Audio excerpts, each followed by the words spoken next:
നമ്മുടെ നാട്ടിൻ പ്രദേശങ്ങളിലൊക്കെ സുലഭമായി കിട്ടുന്ന ഒരു ഫലമാണ് ചക്ക. ചിലർക്ക് ചക്കയോട് പ്രിയം കൂടുതലാണെങ്കിൽ മറ്റു ചിലർക്ക് അതിനോട് അത്ര താല്പര്യം പോരാ. ചക്ക സീസൺ ആകുമ്പോൾ വിവിധങ്ങളായ ചക്ക കൂട്ടാനുകളായിരിക്കും മിക്ക വീടുകളിലെയും തീൻമേശകളിൽ വിളമ്പുന്നത്. ഇതാണ് കുട്ടികൾ ഉൾപ്പെടെയുള്ളവർക്ക് ചക്കയോടുള്ള പ്രിയം കുറയാനുള്ള കാരണവും. ഇത്ര നിസ്സാരമായി കാണുന്ന ചക്ക ഒരു രാജ്യത്തിൻ്റെ തന്നെ പട്ടിണി മാറ്റിയിട്ടുണ്ടെന്ന് പറഞ്ഞാൽ വിശ്വസിക്കുമോ? എന്നാൽ അങ്ങനെയൊന്നുണ്ട്. ബ്രിട്ടീഷ് ഭരണകാലത്ത് ഭക്ഷ്യ സ്വയം പര്യാപ്തത നേടുന്നതിനായിട്ടാണ് ശ്രീലങ്കക്കാർ പ്ലാവ് നട്ടുപിടിപ്പിക്കാൻ തുടങ്ങിയത്. പിന്നീടത് ആ ദ്വീപ് സമൂഹത്തിൻ്റെ പട്ടിണി അകറ്റിയ പ്രധാന ഫലമായി മാറുകയായിരുന്നു. ശ്രീലങ്കയിലുടനീളം പ്ലാവിനെ ബാത്ഗാസ, അതായത് അരിമരം എന്നാണ് അറിയപ്പെടുന്നത്. വളരെയേറെ ബഹുമാനത്തോടെയാണ് ശ്രീലങ്കൻ ജനത ചക്കയെ നോക്കിക്കാണുന്നതും. നാം സാധാരണ ഫലങ്ങളുടെ കൂട്ടത്തിൽ കൂട്ടുന്ന ചക്കയ്ക്ക് ശ്രീലങ്കൻ ജനത ഇത്ര പ്രാധാന്യവും ആദരവും നൽകുന്നതിന് പിന്നിൽ ഒരു കഥയുണ്ട്. അരി പ്രധാന ഭക്ഷ്യോപവുമാക്കിയ ശ്രീലങ്കക്കാർ മൺസൂൺ മഴയെ ആശ്രയിച്ച് നെൽകൃഷി ചെയ്ത് ജീവിക്കുന്നവരായിരുന്നു. വിശാലമായ ജലസംഭരണികളും ജലസേചന കനാലുകളും രാജ്യത്തെ നെൽകൃഷിക്ക് സഹായകമായി. എന്നാൽ 1815 ബ്രിട്ടീഷ് സേന ദ്വീപ് പിടിച്ചെടുത്ത് കോളനി വാഴ്ച ആരംഭിച്ചതോടെ ഓരോ ശ്രീലങ്കക്കാരൻ്റെയും ജീവിതം തകിടം മറിയുകയായിരുന്നു.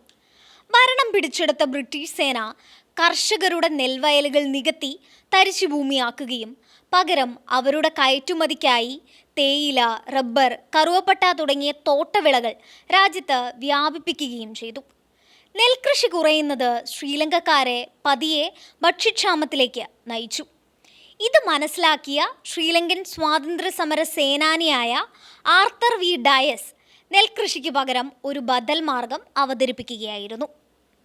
യൂറോപ്പിലുടനീളം ഒന്നാം ലോക മഹായുദ്ധം മൂലമുണ്ടായ ഭക്ഷ്യക്ഷാമത്തെക്കുറിച്ച് മനസ്സിലാക്കിയ അദ്ദേഹത്തിന് ഈ അവസ്ഥ തുടരുകയാണെങ്കിൽ ദ്വീപ് ജനതയും ഭക്ഷ്യക്ഷാമം നേരിടേണ്ടി വരുമെന്ന് ഉറപ്പായിരുന്നു.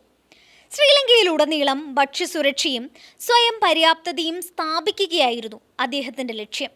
അങ്ങനെയാണ് അദ്ദേഹം അരിക്ക് തുല്യമെന്നോണം പ്ലാവ് നട്ടുപിടിപ്പിച്ച് പട്ടിണി ഇല്ലാതാക്കാം എന്ന ആശയത്തിലേക്ക് വരുന്നത്. രാജ്യത്തുടനീളം 1 ദശലക്ഷം പ്ലാവ് നട്ടുപിടിപ്പിക്കുക എന്നതായിരുന്നു ഡയസിൻ്റെ ലക്ഷ്യം. മലേഷ്യയിൽ നിന്ന് വിത്തുകൾ ഇറക്കുമതി ചെയ്ത് അദ്ദേഹം രാജ്യത്തിൻ്റെ വിവിധ ഇടങ്ങളിലേക്ക് അയച്ചു കൊടുക്കുകയും കൃഷിയെ പ്രോത്സാഹിപ്പിക്കുകയും ചെയ്തു. ഇതോടെ ശ്രീലങ്കയുടെ മിക്ക ഇടങ്ങളിലും വിത്തുകൾ മുളച്ച് തൈകളാവുകയും പിന്നീടത് ഫലം കായ്ക്കുന്ന വലിയ മരങ്ങളായി മാറുകയും ചെയ്തു. ഡയസിൻ്റെ പ്രചാരണത്തോടെ ശ്രീലങ്കയിൽ നിരവധി പ്ലാവിൻ്റെ തോട്ടങ്ങളുണ്ടായി. ഇതോടെ അവിടുത്തെ ജനങ്ങൾക്ക് അദ്ദേഹം കോസ് മാമ അഥവാ അങ്കിൾ ജാക്കായി മാറി. അരിയെപ്പോലെ തന്നെ ചക്കയും അവരുടെ പ്രധാന ഭക്ഷ്യവിഭവമായി മാറി. 1970കളിൽ ശ്രീലങ്കയിൽ ചക്ക പട്ടിണിപ്പഴം എന്നാണ് അറിയപ്പെട്ടിരുന്നത്. 70കളിലെ പണപ്പെരുപ്പവും വരൾച്ചയും ഭക്ഷ്യക്ഷാമവും ചേർന്ന് ശ്രീലങ്കയെ തകർച്ചയുടെ വക്കിലേക്ക് തള്ളിവിട്ടപ്പോൾ അന്ന് ആ ജനതയ്ക്ക് താങ്ങായത് ഡയസ് പ്രചാരണം നൽകിയ ചക്കയായിരുന്നു. 1970കൾക്ക് മുൻപ് തന്നെ അവ ഫലം കായ്ക്കുന്ന വലിയ മരങ്ങളായി മാറിയിരുന്നു. വർഷങ്ങൾക്കിപ്പുറം കോവിഡ് മഹാമാരിയെ തുടർന്നുണ്ടായ മാസങ്ങൾ നീണ്ട കർഫ്യൂവിലും ചക്ക ശ്രീലങ്കൻ ജനതയ്ക്ക് ആശ്വാസമായി മാറിയിരുന്നു. സർക്കാർ ക്ഷേമ പരിപാടികൾ ഈ വിദൂര ഗ്രാമങ്ങളിലെത്താൻ ആഴ്ചകളോ മാസങ്ങളോ എടുത്തിരുന്നതിനാൽ ഗ്രാമീണരുടെ പ്രധാന ആശ്രയം ചക്ക തന്നെയായിരുന്നു. കോളനി വാഴ്ച സമയത്തെ ദാരിദ്ര്യത്തെ അകറ്റാൻ നട്ടുപിടിപ്പിച്ച ഫലം നൂറ്റാണ്ടുകൾക്ക് ശേഷവും ആ രാജ്യത്തിൻ്റെ പ്രധാന ഭക്ഷ്യോപവുമായി ഇന്നും തുടരുകയാണ്.